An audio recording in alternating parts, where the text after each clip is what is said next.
கணக்கு இப்பவே திருச்சு மச்சம் ஒன்ன பார்த்து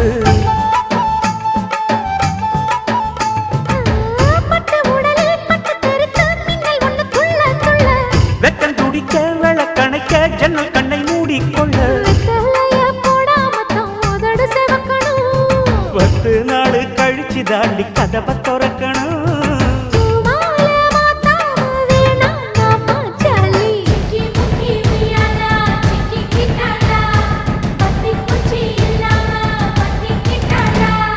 மச்சாங்கிட்ட முந்தானைய தந்து வப்பாளா